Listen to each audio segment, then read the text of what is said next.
Hey, hey, hey. Happy Monday. Come on in, pull up a chair. The Gaming Gang Dispatch is in the air.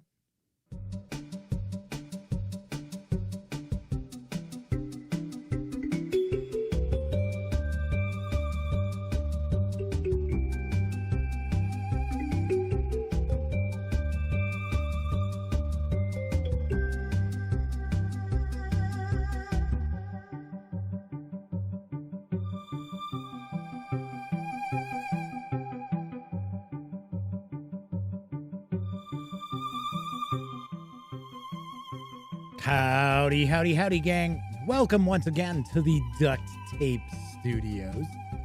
I'm Jeff McAleer, your host, here at the Gaming Gang Dispatch, brought to you by thegaminggang.com. So welcome aboard. If this is your first time joining me, kick back, relax, take it easy. We are certainly not engaging in any sort of rocket surgery tonight.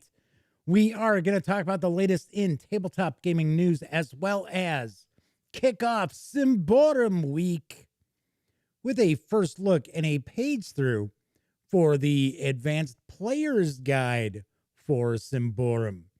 And I actually have a cool giveaway tonight. Actually, I have two giveaways. I have a contest winner to announce, but I am going to be giving away 3 copies of the starter set for Symbaroum that just recently came out. I did review it. I reviewed the box set. I have 3 copies in PDF that I will be giving away tonight. You got to be watching live in order to win. So there is that. And as I mentioned, we're going to talk about the latest in tabletop gaming news.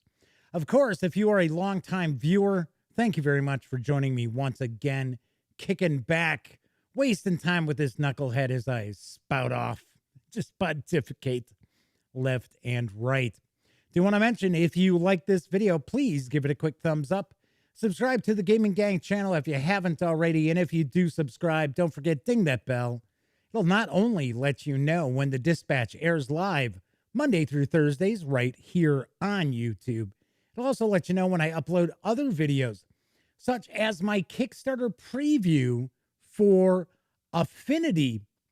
It is a trilogy of 5e setting books that are coming to Kickstarter. It actually launches tomorrow, but I did share my video, my preview early, and it is, I discussed the 3 books, and it is from Deus Ex Machina.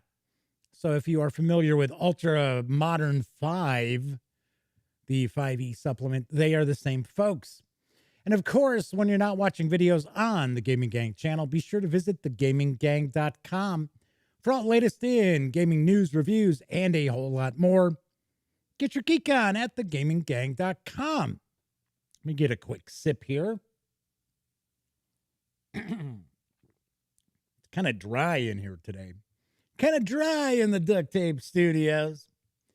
And do want to mention, because this is a live stream, that also means chat is available. It's not on screen. It's one of the ways I keep some of the more unusual commenters at bay, but I do my best to pay attention to chat. So if you'd like to say howdy, or maybe you got a question, a comment, by all means, chime in. I will do my best to respond. So far, the Madman, the Motor City Madman, was the first out the gate tonight. Clint Gibson is joining us in chat. So is Flaming Huron. So we've got both our chat moderators, the Madman and Flaming Huron here. A Grade A has joined us as well. So we got the chat off and rolling. So do want to mention, I am going to reveal the winner of my alternate art copy of Dungeons & Dragons Candlekeep Mysteries after I finish up with the tabletop gaming news.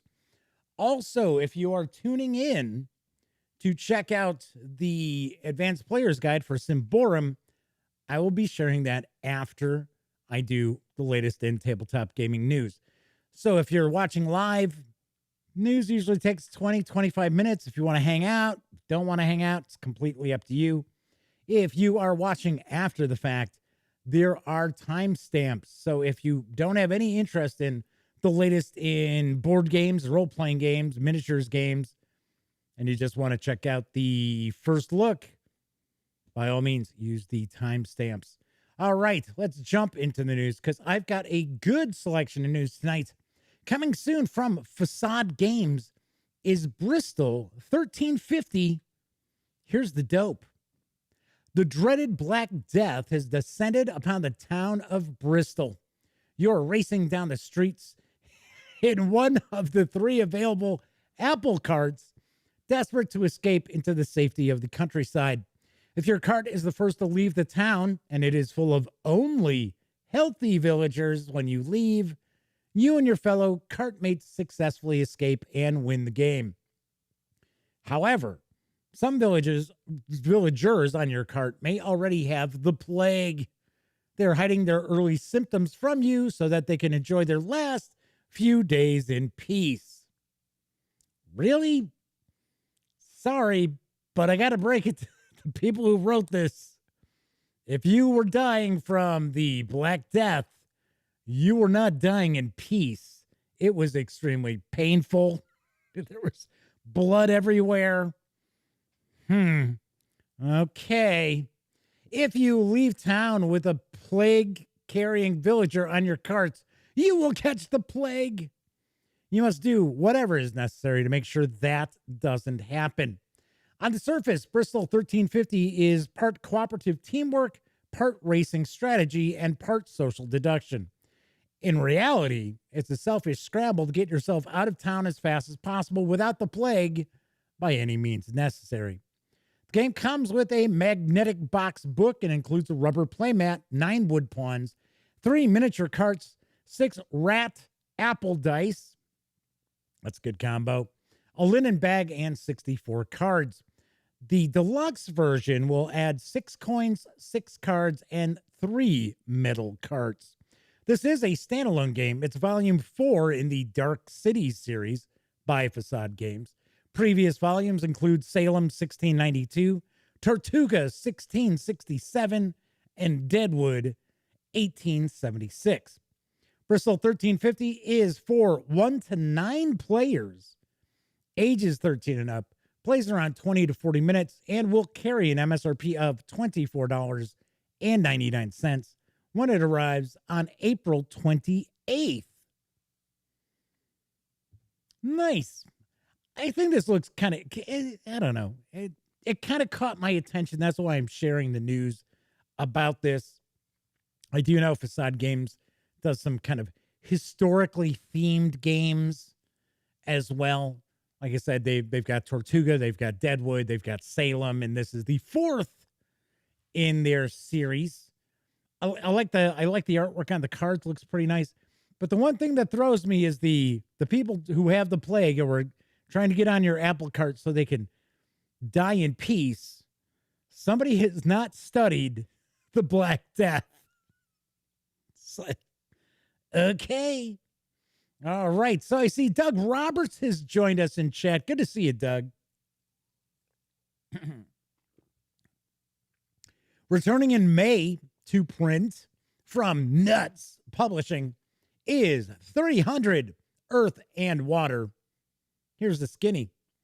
In 500 BC, Ionia rebelled against Persia's rule and Greece supported it. With this foreign interference as an excuse, the Persian Empire decided to invade Greece. In 492 BC, the Persian forces attacked Macedonia from land and sea. The Persians and the Greeks fought fiercely at Marathon, Thermopylae, and Salamis.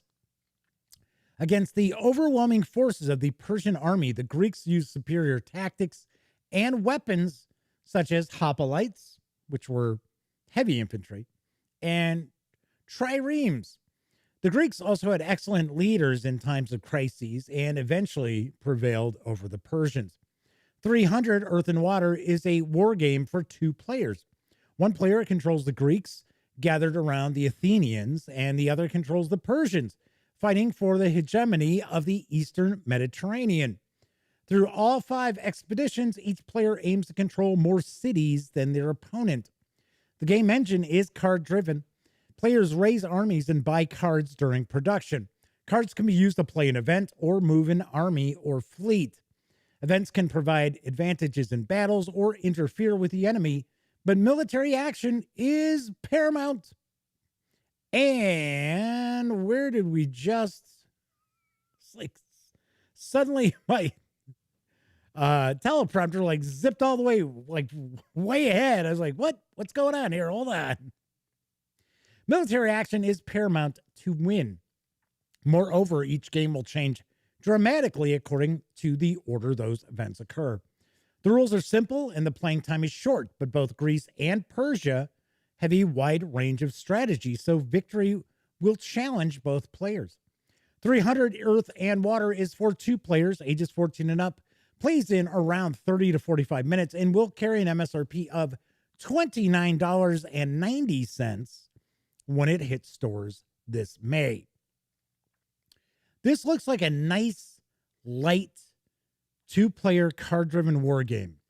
And I always dig the subject, the ancient Greeks, the ancient Persians, Xerxes.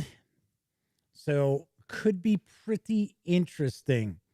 So it looks very abstract as well. So essentially you're just looking to try to control more cities. It looks like we got some cubes and things like that. Those probably represent armies or something like that. So a grade A mentions that this is not a typical nuts game at $29.99. Why are we getting the DS Mechanic DSX Makia? See, now that I'm not talking about the game, I'm like, can't even remember how to pronounce the, there we go. What the hell? Very, very weird. DSX Machina. So, Machina, I should say. All right, hang on. Cancel that. Save that. All right. All right, so I have to point out, let's jump back here for a second. I went and got my second dose of the Pfizer COVID vaccine this Saturday. So I haven't been sick. Didn't really have much pain up here in my shoulder either where I got the shot. A little bit. But I'll tell you what, I am like weirdly foggy. I'm like slow on the uptake for the past few days. So hopefully that will be going away soon. So, like... All right. Moving right along. So I'm like, wait a second. I specifically went through here today to make sure all these news pieces were right. Completely missed that one. All right. Anyway, moving right along. Modiphius Entertainment has revealed a new solitaire adventure game book. It's going to be published in the second quarter. Here's what I know about 5 Parsecs from Home. 5 Parsecs from Home is a solo adventure war game where your own crew of humans, robots, and aliens take to the stars, find jobs, get into fights, and encounter the strange things the galaxy has to offer. Battles are procedurally generated with huge combinations of enemies, weapons, battlefield circumstances, and objectives, whether fighting rivals or carrying out jobs. With each encounter, you earn experience and loot, progressing your crew and story as you send your crew to look for contracts, trade, explore the colony, recruit replacements, or train up their skills. The game is playable with any miniatures you have on hand and requires only a small number to get started, making it ideal for both experienced and new science fiction gamers. It is a 184-page full-color royal-size hardback book, perfect for the tabletop, packed full of color art. It's a fast-moving system built for solo gaming from the ground up. Create a wide variety of characters, whether human, alien, or robot. It's miniatures agnostic. Use whatever you've got. After each battle, your crew may die from their injuries or level up and find new items and information. Upgrade your starship with expansion modules. Procedurally generate a huge array of possible missions with more than 50 enemy types. There are random tables for towns, trades, character events, and starship travel, and 5 difficulty settings and super hard black and red zone jobs. There are extension options for game mastering scenarios, allowing complex RPG-like campaigns to be played with connected scenario plots, environmental hazards, and factional conflict. There's a 7-stage narrative solo campaign as well. This 184-page hardcover is available for pre-order, which will include the PDF for $34.65. Got a couple of odd, change in the last 2 of the 2 news pieces there. We had $29.90, and now we've got $34.65.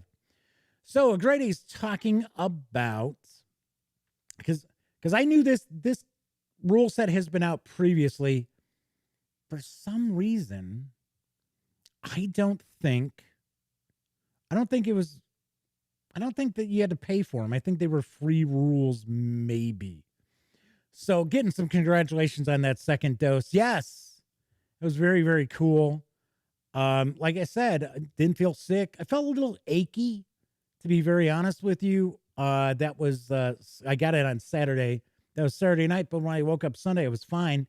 It's just, I'm just a little, it's weird, a little foggy almost.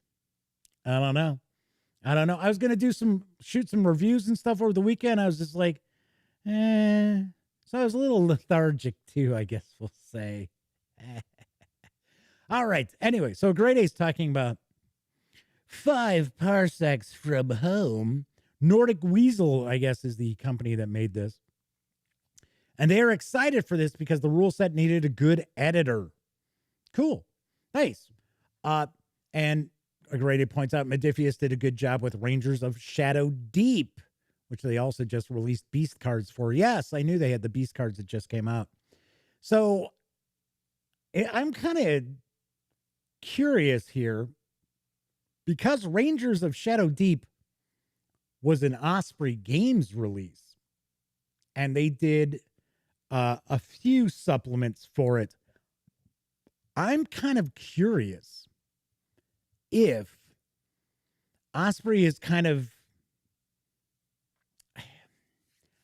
I wonder how solid they are on their games right now, on their game lineup, how committed they are to their game lineup. Because I know my PR contact with them left. I reached out to the new PR contact, didn't hear anything back. So, and we see Rangers of Shadow Deep move over to Modiphius. I thought I saw there's something else. I think there's another miniature system that's moved over to Modiphius as well from Osprey. So I don't know. So Grade A says the fantasy version is called 5 Leagues from the Borderlands. That's kind of funny. So Grade says they think the game creator works for Osprey. I would assume he's talking about the game creator for 5 parsecs from home.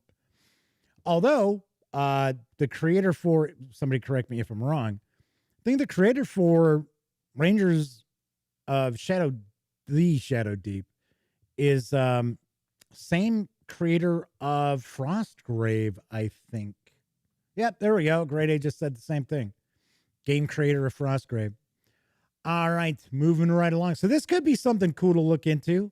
I like miniatures games, skirmish-sized miniatures games, where there's a role play element to it. And what I mean by that is that the players, the figures, your characters in that, your gang or whatever, gets to level up, and you can improve their skills, you can improve their weapons, and all, little level ups like you would do in role-playing games. What's the game from Games Workshop? Isn't it called Nuramunda or something like that? I remember when that was first introduced way back in the day in White Dwarf, and that was kind of along those lines too. I assume it's, I'm sure it's in its like 5th edition or something by now. And it's probably very similar to what it was, where you could, level up your miniatures. All right, let's move on to some role-playing game news, because Goodman Games is readying the release of their 6th entry into the original adventures Reincarnated. You can pre-order it right now. Here's the latest on the Temple of Elemental Evil. The village of Hamlet thrives again.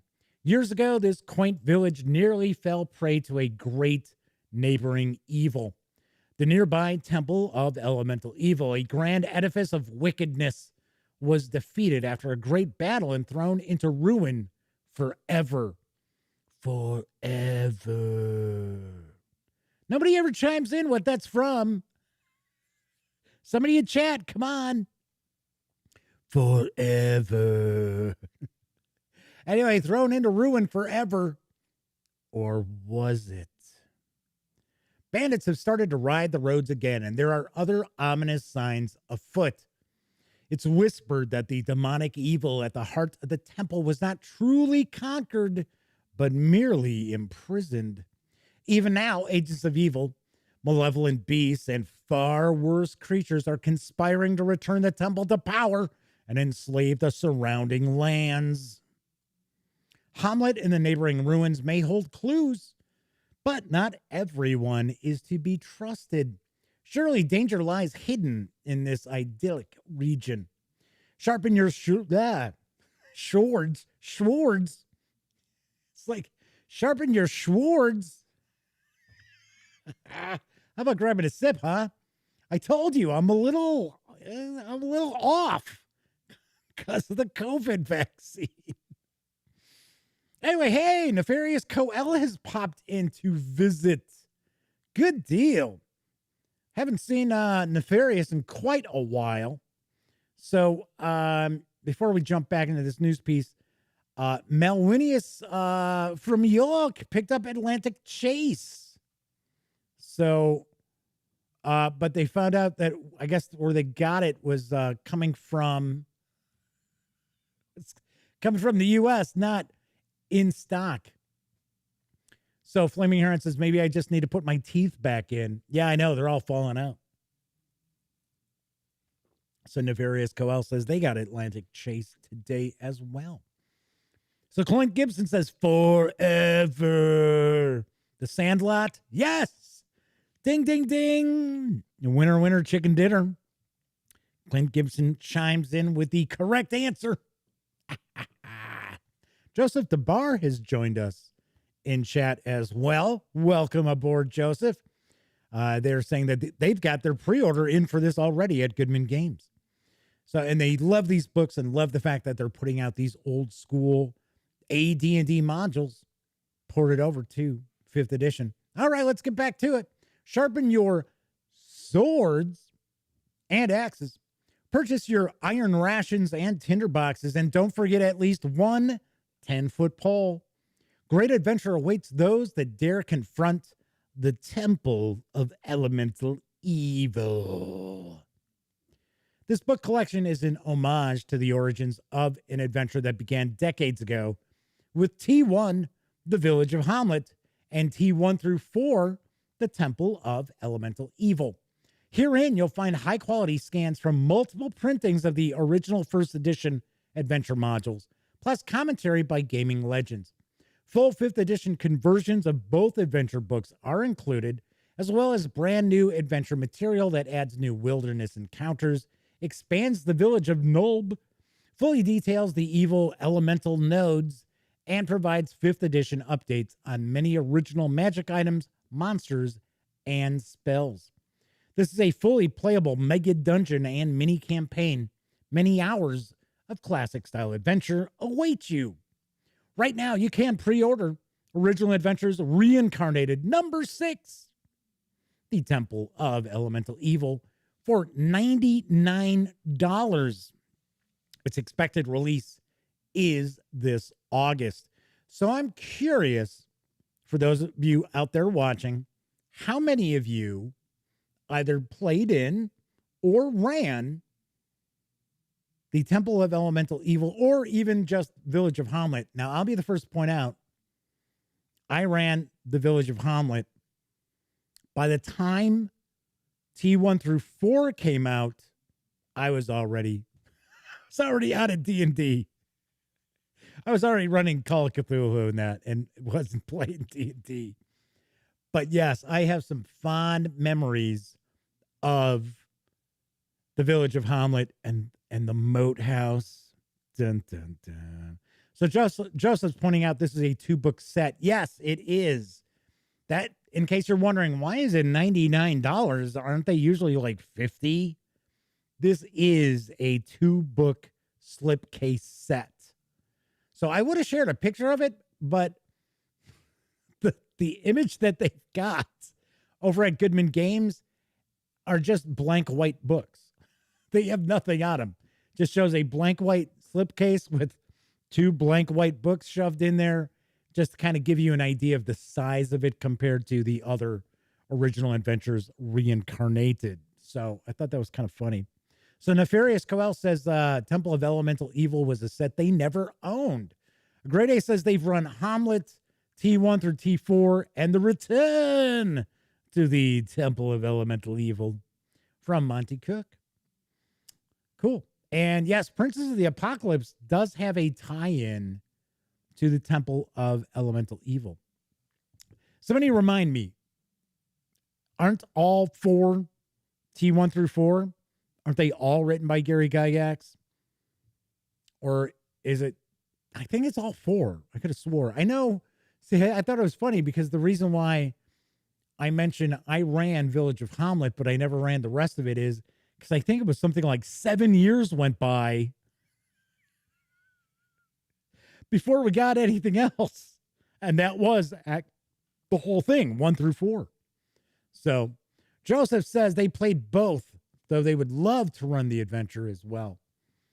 Yeah, it was pretty solid. I remember Village of Hamlet as far as a like first level adventure, an introductory adventure, was pretty good. There was a lot going on. There was only one thing that I remember, and it's been a long time since I've peeked at this.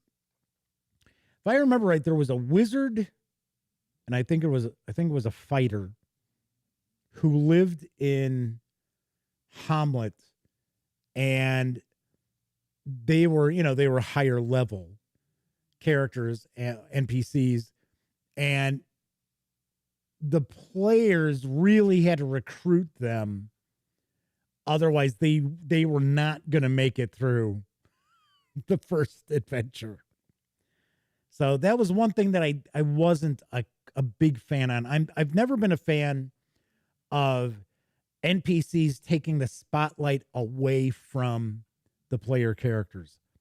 Not a fan at all. All right, let's move on to our last news piece, because you can now get, for a few more days, I did post this news piece earlier last week, but you still have a few days to get the family-friendly role-playing game Hero Kids absolutely free in PDF over at DriveThruRPG through April 1st. Here's the scoop. Unleash your kids' imaginations with Hero Kids, the Emmy Award-winning fantasy role-playing game for kids aged 4 to 10.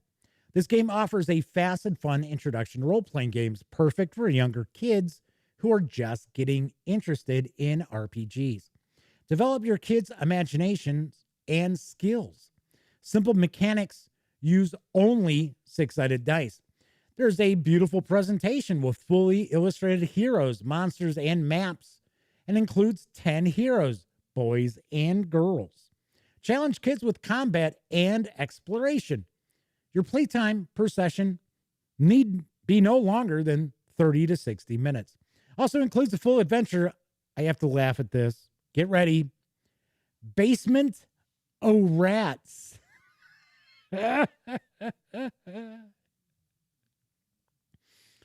Oh, how many fantasy role-playing games.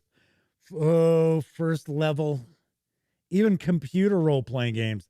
How often have the characters been hired to go kill the rats in a basement. Countless times.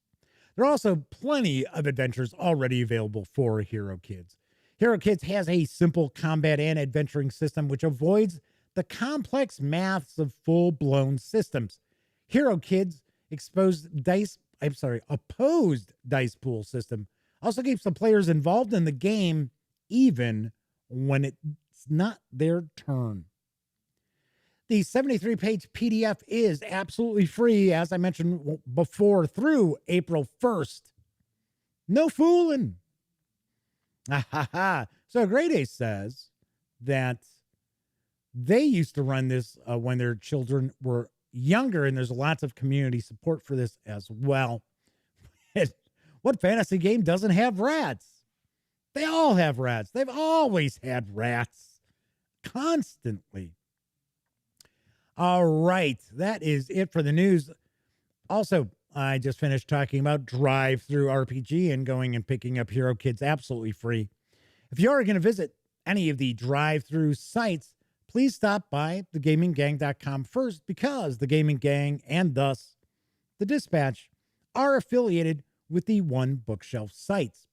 So if you are going to go visit, swing by thegaminggang.com first, click on one of our banner ads. That way, if you do happen to make a purchase, you don't have to, you can get Hero Kids free.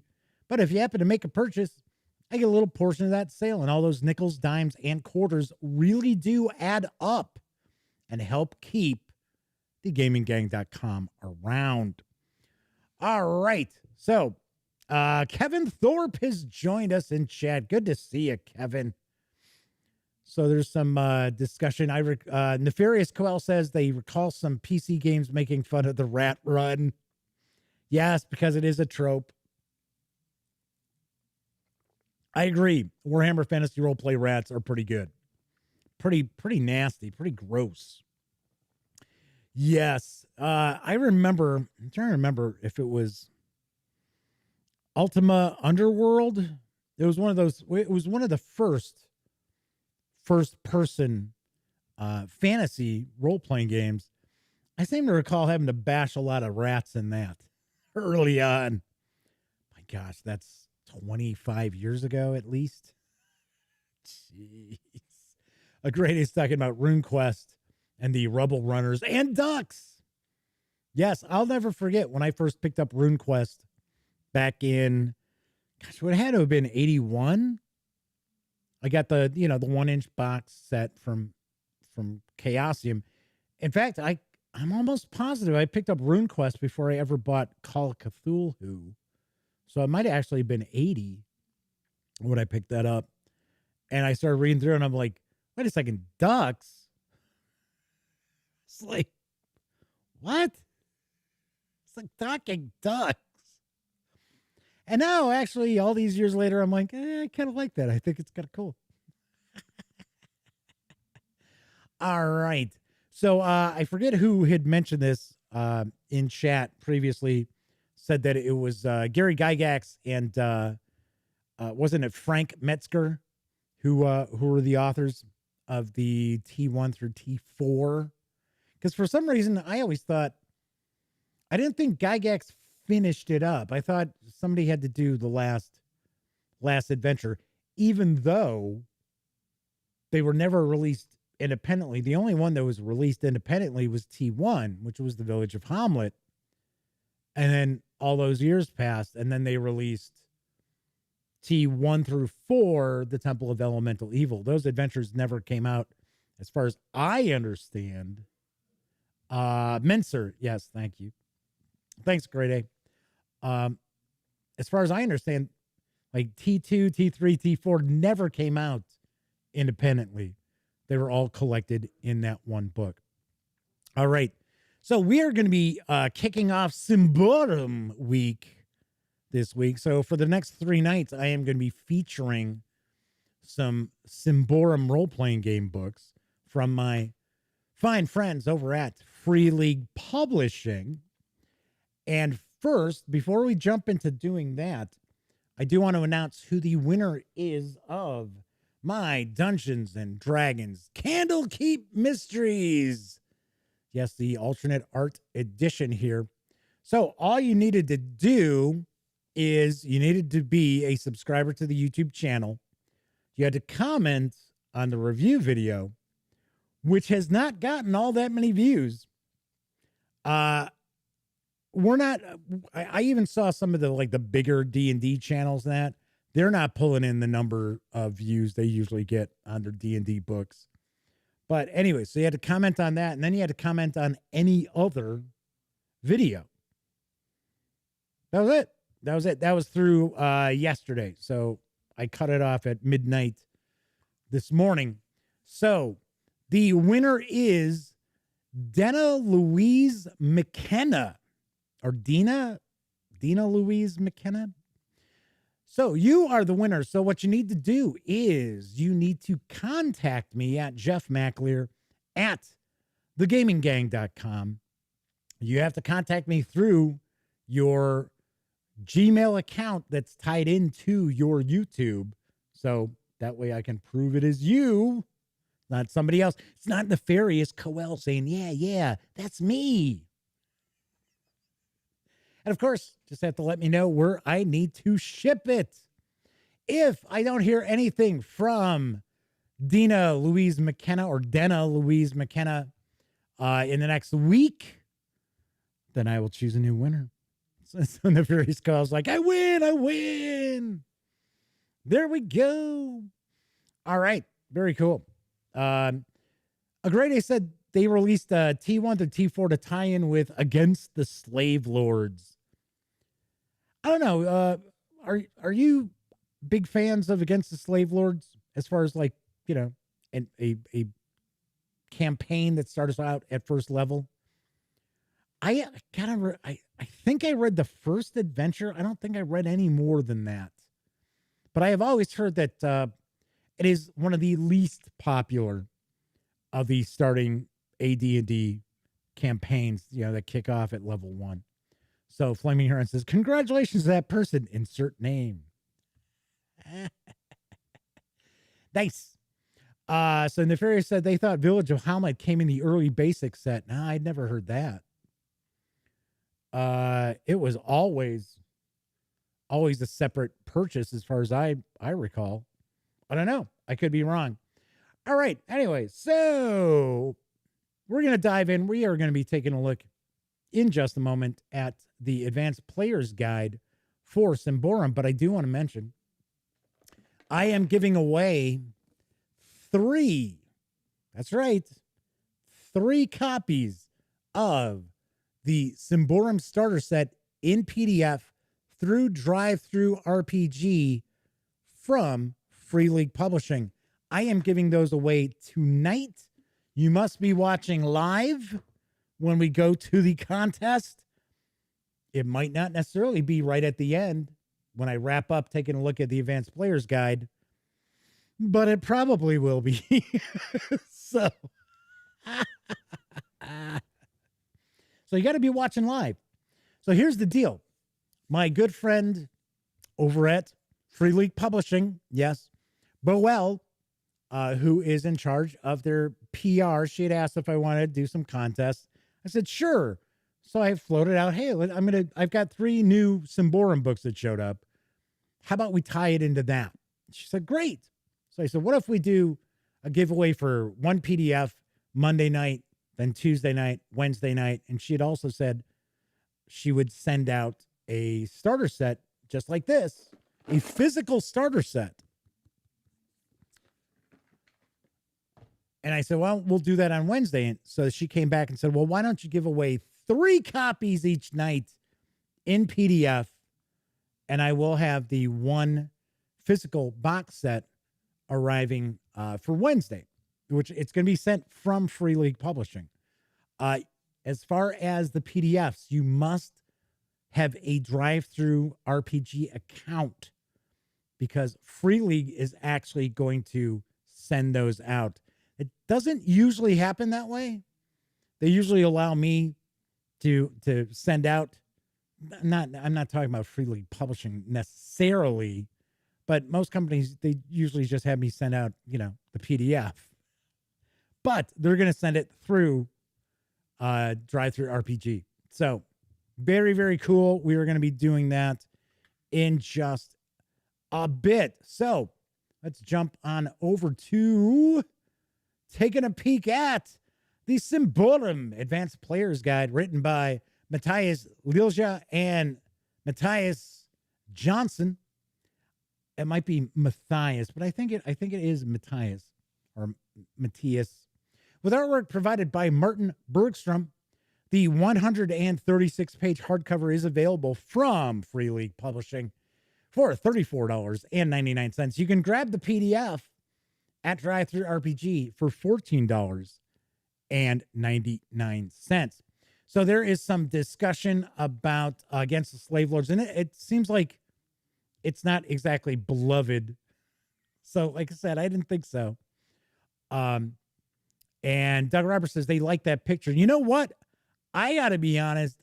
I personally think that this is the coolest cover that I have seen for Symbaroum. So I really do like that. I like this cover quite a lot. All right. So let's, I'm not going to read all of what the back has here, but I'm going to jump down here. The Advanced Player's Guide expands on every aspect of the Player's Guide section in the Symbaroum core rulebook and is equally useful for players and game masters. The book is brimming with new races, occupations, abilities, powers, and rituals, also with lots of new equipment that will influence how the game is played. Moreover, if you take all optional rules in regard, along with its contribution to the expansion of the game world, it is hardly any doubt that the Advanced Player's Guide is a must for everyone who cannot wait to walk further into the shadowy halls of Davokar. Alrighty. So I haven't taken a look at this. When I do first looks, when I do these first peeks, this is all as new to me as it is to you. So, but I believe we have some new races. And I think, I'm not positive, we're going to find out. I'm going to crack this open. I do think that this actually will make the game crunchier. I think there's some optional rules in here to make make it more crunchy. There's more mechanics to add into the game if you would like. All right, so what we're going to do here is I'm not going to show off every single page. I am going to say picture in picture.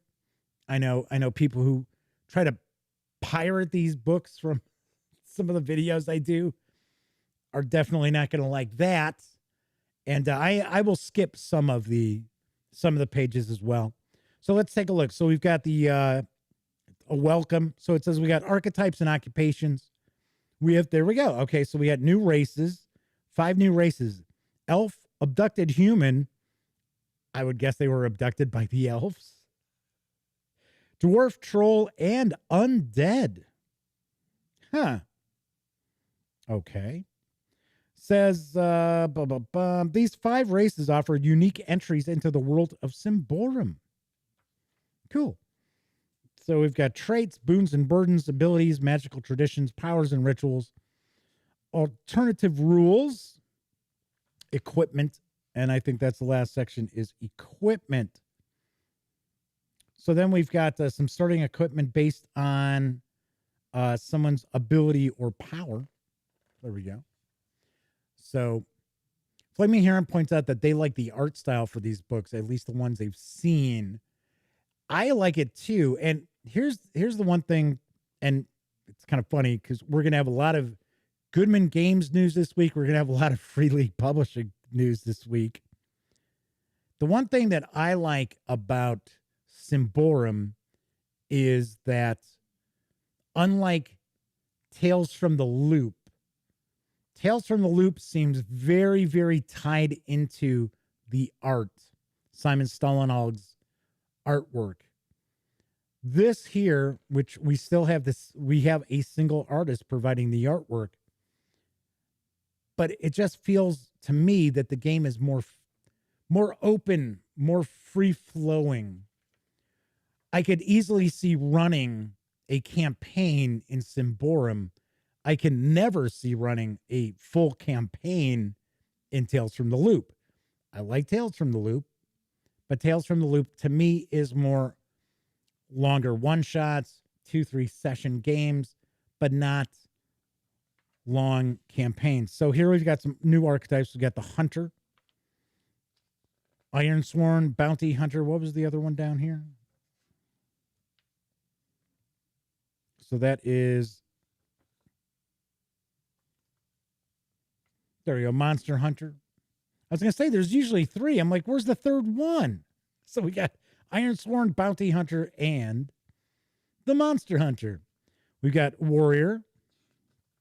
We've got the Templar, Tattooed Warrior, Runesmith, Weapon Master, Wrathguard. Yeah, this artwork is really, really cool. So Nefarious Coel says, well, actually, Great says, nice art, but I'm an RPG overload currently. And Nefarious says the same. Just got 3 in the past month. So, but they already have Symbaroum. Nefarious says they weren't a fan of Tales from the Loop. The theme just didn't tick my wanton boxes. I think, see, now Clink chimes in. They say they love Tales from the Loop, but they agree it's for one shots. Yeah, I like it too. I think, and the funny thing is, the period that it takes place in, even Tales from the Flood, Things from the Flood, the follow-up, I think it's pretty cool because I grew up. That was when I was growing up. I was a teenager in the 80s. So it calls to me a little bit, the nostalgia of it. Things from the Flood is, if I remember correctly, I think it's the 90s, and you've got the kids are older, they're older teens or like late teens. And it's a bit darker, and the characters can die.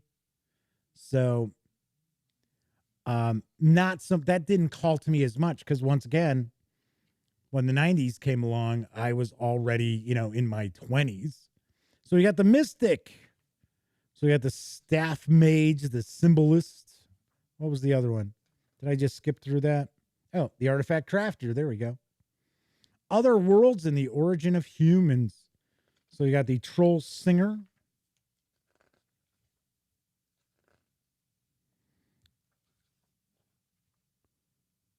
So, okay, here are the archetypes. I was going to say, wait a second, what? So Kevin Thorpe says the starter set didn't look like value for the money. Actually, I gave the Tales from the Loop starter set a thumbs down, effectively. Because I did not see any value in it for what it was. I mean, altogether, I think it was like 32 pages of content, some pre-gens. And then, of course, Free League turns around. They do a Symbaroum starter set, which is excellent. They did the Alien starter set, which is excellent, for about the same price. So kind of weird. All right, so we got some new archetypes. Illusionist, Necromancer. So we got the Rogue, the Former Cultist, the Guild Thief, Gentleman Thief, Sapper. So we got 4 new ones. So we got the races. So we got the Elves. So the interesting aspect of this setting is the Elves and Dwarves really aren't around much anymore. So the Abducted Humans. So it says, there we go. It says it's believed that the elves of Davakar have always abducted human children and left changelings in their stead. Kind of funny, because I know that's the Irish thought that too. They thought changelings would steal not just children, but people. Yeah, I had a feeling the abducted human would have been abducted by the elves. So, okay, so we got dwarf, we got a troll, and we've got the undead. Cool. So we got go move into traits. Wisdom of the Ages, Earthbound. Boons and Burdens. So we got a bunch of these. Commanding Voice, Con Artist, Fleet-Footed, Manipulator, Mirage. So the burdens, we got Dark Secrets, Elderly, Protege, Wanted, Slow, So there's some discussion of Tales of Xadia. I am not familiar with that. And Pathfinder Second Edition remains shelved. So, and Nefarious points out Pathfinder Second Edition looks like a mess to read.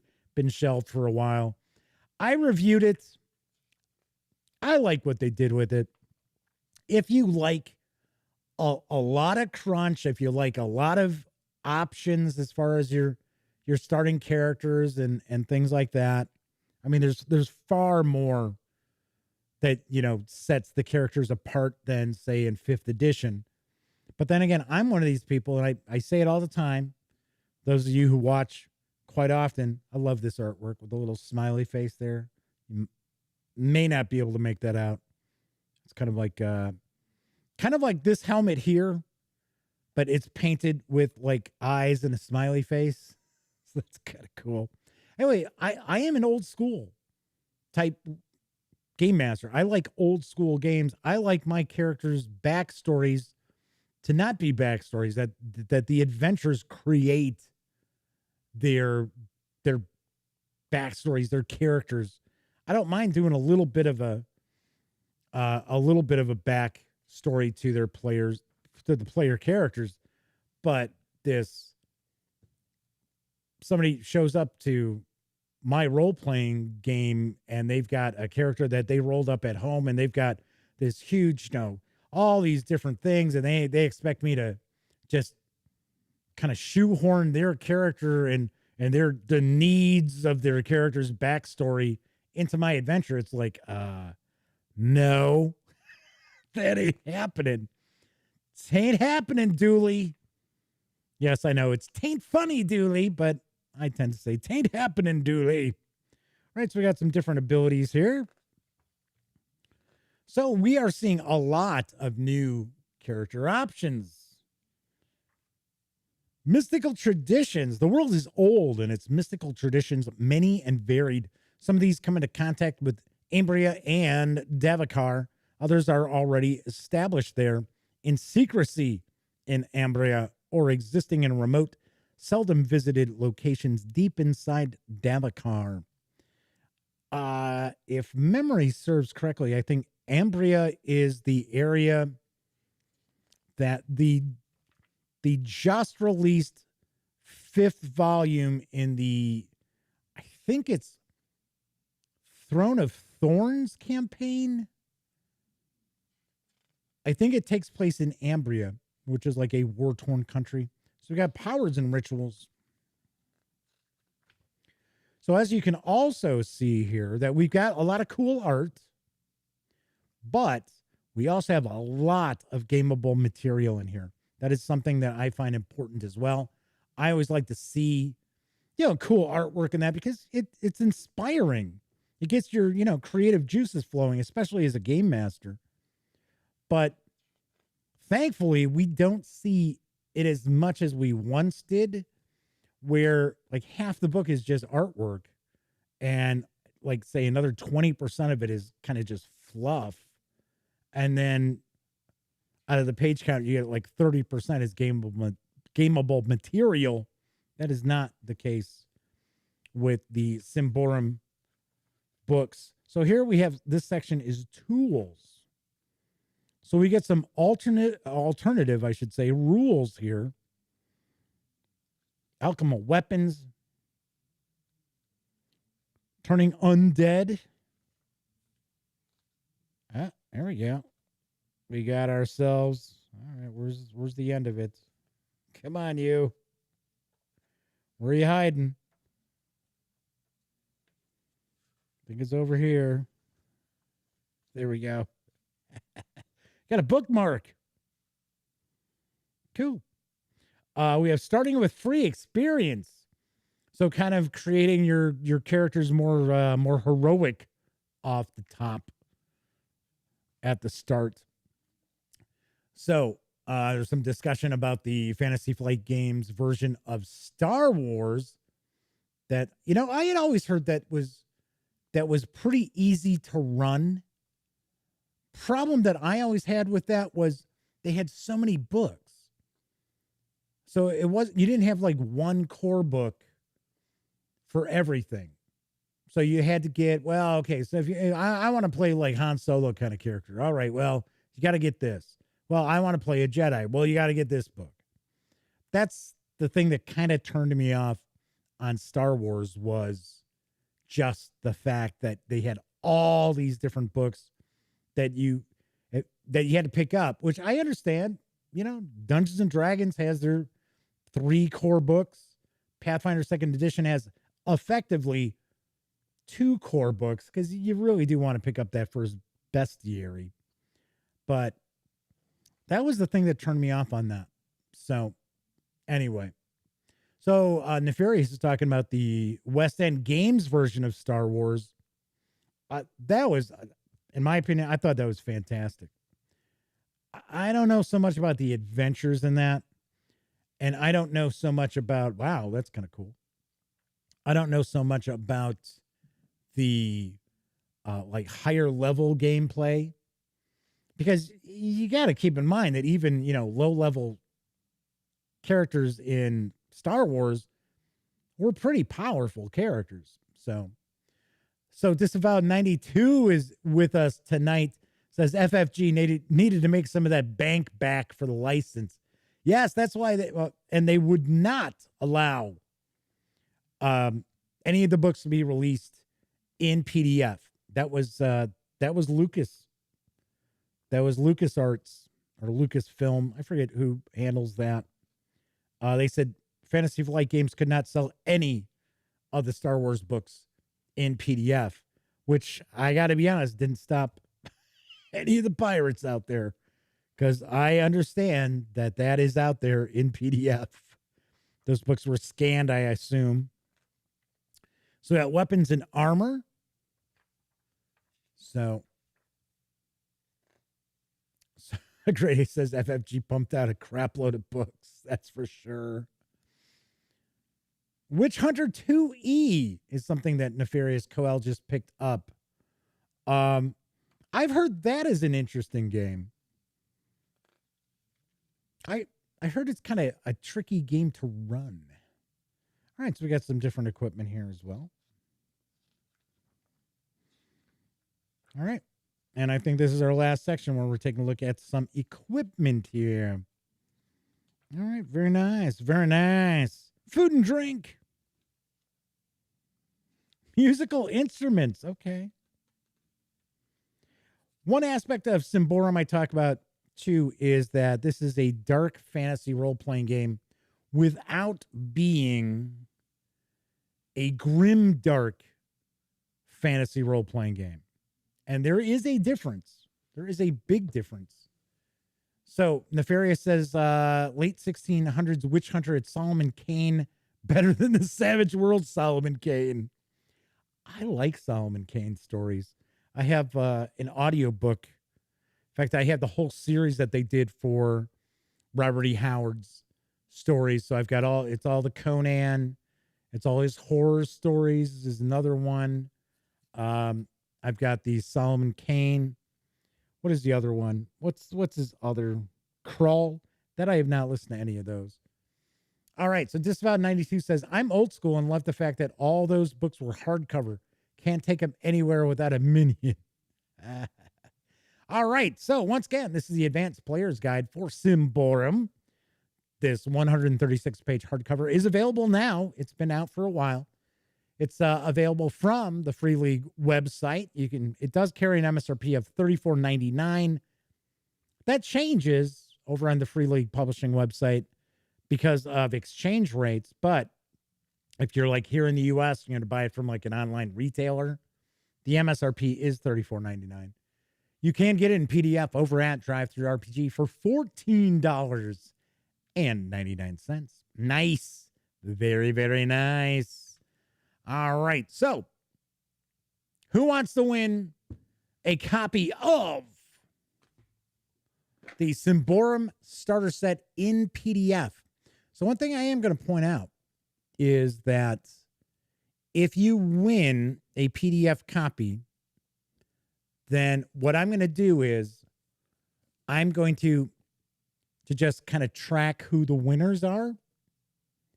And then on Wednesday, if you've already won a PDF, you'll still be in the running for the box set. So what'll happen is if you won a PDF and you win the box set, then I'll just give that PDF to somebody else. So Grade A says, WizKids announced a $399.99 Tiamat model. You know, WizKids releases some cool stuff. WizKids also releases some real overpriced crap. They're a very difficult company to come to grips with as far as like providing coverage for them. Oh, as something just dropped. Hold on a second. Don't know how that happened. Okay, so let's see who we've got here. So Joseph DeBar is in the running. So who else wants to be in? If you've been lurking, just hanging out, now is the time to chime in chat. So I've got Joseph. Who else wants to be in the running for a PDF copy of Symbaroum? All right, the Madman. I figured we had the Madman here. All right. Clint Gibson. All right. Who else?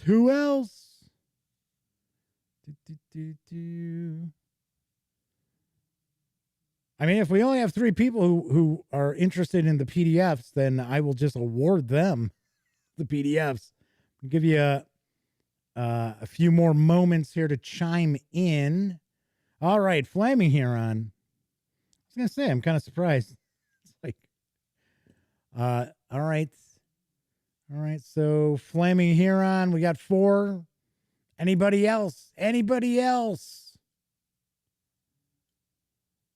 So call out a grade A if you're interested, or who else have we had floating around? Kevin Thorpe, if Kevin Thorpe is still here. Melwinius says they got the starter set already. Okie doke. Nefarious says they've got the 3 Symbaroum books. Yes, but got to keep in mind, Treasure Hunt to Davakar has new adventures in it that you will not get any other way.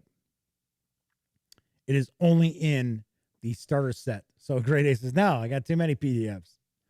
Sarah D has joined us. What do I have against lurkers? I don't have anything against lurkers. I'm just letting people know if they're watching, because I know there are more people watching than are taking part in chat.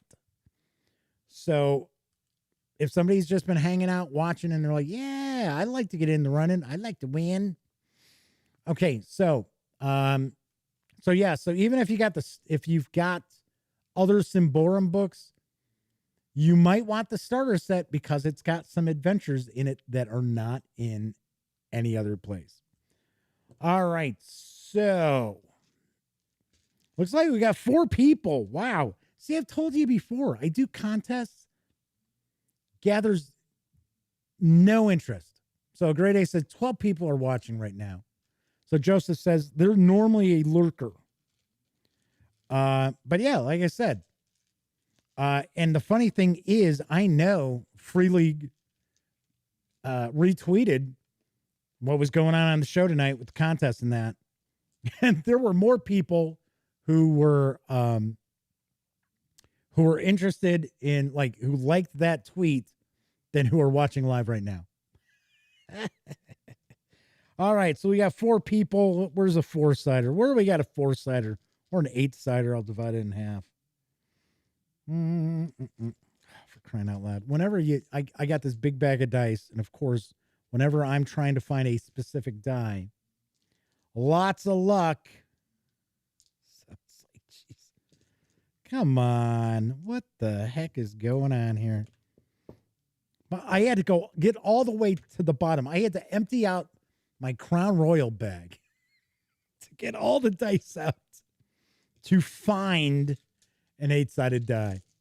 All right. So hang on. We'll swing back over to the other camera.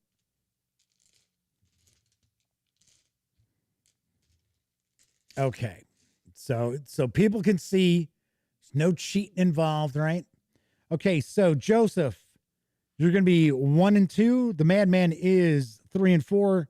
Clint is 5 and 6, and Flaming Huron is going to be 7 and 8. Madman says D4 or Caltrop. Has anyone else stepped on one of those? Oh, yes.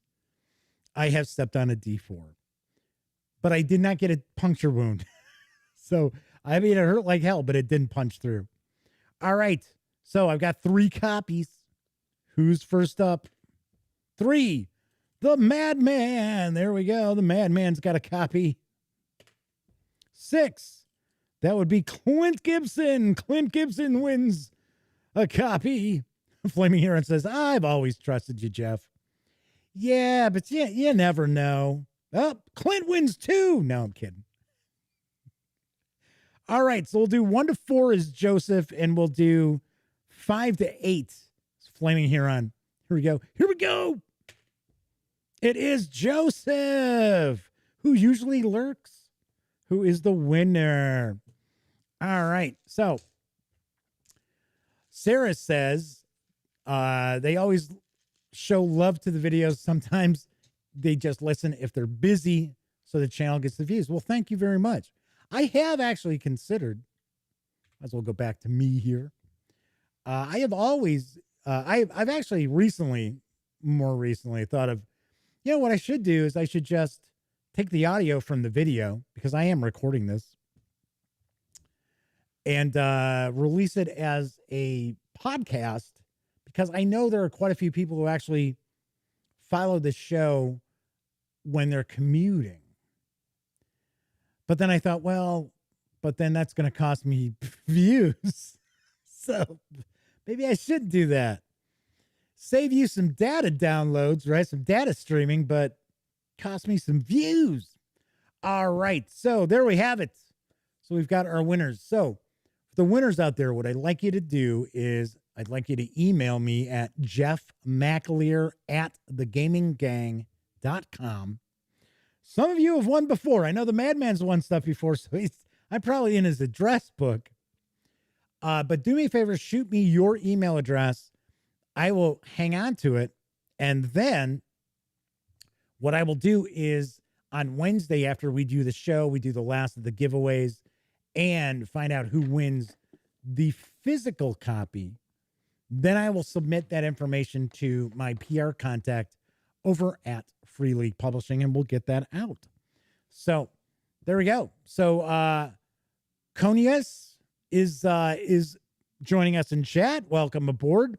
I don't necessarily recognize that ID, that nickname. So if this is your first time joining, welcome. Thank you very much. So Melwinia says they got the Alien RPG core rule back during one of the contests.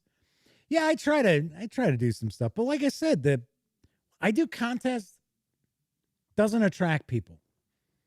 Like I'll give you an example. I'm going to do the giveaway for the starter box here, starter set.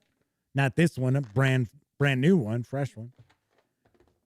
I bet you that somebody over on Twitter is giving away a set of dice will get far more traction out of that than the contests I do. So I don't know. I'm just not good at self-promotion. I just really am not. I'd rather be working on stuff. I'd rather be getting news pieces out. I'd rather be working on reviews rather than being like, here, I'm on TikTok doing my dance. Alrighty. So there is some discussion of the Alien role-playing game. I liked it. I thought it was pretty good. I have not gotten the actual physical core book because I think it's out of print. But I did review the starter set as well as the box set that came out. So Nefarious says, not many extras, though. Yeah, that is one thing I did notice as well. Once again, to me, the Alien role-playing game is like very, very similar to my thoughts about Tales from the Loop. because if you think about it, we've yet to see anything come out because there's supposed to be cinematic and then there's campaign. All we've really seen a focus on is cinematic. And I honestly got to say, I think a campaign game in that system is probably tough to pull off. I really do think it's tough to pull off. Once again, though, like for one shots, 2-3 session, campaigns and that, awesome. Very, very cool. So Flaming Heron says, they remember this happening even back in the day when you didn't have a ton of viewers. It's their loss if they don't like free stuff. Yeah, I agree. Kevin Thorpe says they're here for the freebies. I thought Kevin was just here for the girls. I thought that was it. Maybe I'm wrong. Sorry. Anyway. So I'm kidding. So Nefarious says the physical book is hefty and has that rubbery cover. I know the kind of material you're talking about. And it seems to be a dust magnet and also a fingerprint magnet as well. All right, that's it for this time out. Once again, if you like this video, please give it a quick thumbs up. Subscribe to the Gaming Gang channel if you haven't already. And if you do, ding that bell. It'll not only let you know when the Dispatch streams live, Monday through Thursday nights, right here on YouTube. Also let you know when I upload other videos, such as my Kickstarter preview for Affinity 5e from Deus Ex Machina. See, I pronounced it correctly that time. I don't know. Like I said, this COVID vaccine has got me a little squirrely. Anyway, tomorrow night, once again, I will have 3 more copies of the Symbaroum Starter Set PDFs to give away. But we are going to be taking a look at the Game Master's Guide for Symbaroum, which I'm going to assume is going to add way more options and probably far more crunch in this as well. All right. So a great day says they're going to end with, where the hell is the sun? We're going to warm up this weekend here at least. So that's cool. Also, other thing I should mention is on Wednesday, we're going to take a look at the Monster Codex. I know a lot of you out there are just like me. I really dig bestiaries and stuff. Even if I never use the creatures and stuff, they're just always kind of cool. Another great source of inspiration and ideas for adventures. And then on Thursday, we're going to have Wargame Wednesday on Thursday. We're going to be taking a look at Dominant Species Marine, designed by the late, great Chad Jensen from our pals over at GMT Games. So very, very cool. Got some goodies ahead of us. All right, those of you who were just hanging out, watching live with me, thank you very much. I always appreciate it. Even if you're lurking, because those lurkers, who I have nothing against. I appreciate anybody taking time out to watch or listen. I know a lot of people, like Sarah D had mentioned, tends to listen to the show. And I know a lot of people out there don't have an opportunity to watch live. So I love the fact that you tune in after the fact, even if it's on Memorex. So very, very cool. Everybody enjoy the rest of your Monday night or Tuesday morning or whatever day it just happens to be that you're watching this. I will be back tomorrow.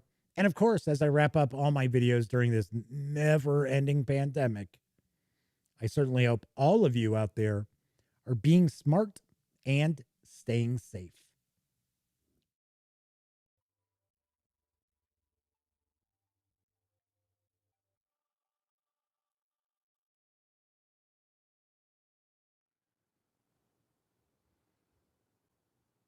Oh, hey, you're still here. Well, if that's the case, by all means, if you haven't subscribed to the Gaming Gang channel yet, click right here. If you'd like to see the latest episode of the Gaming Gang Dispatch, click right up there.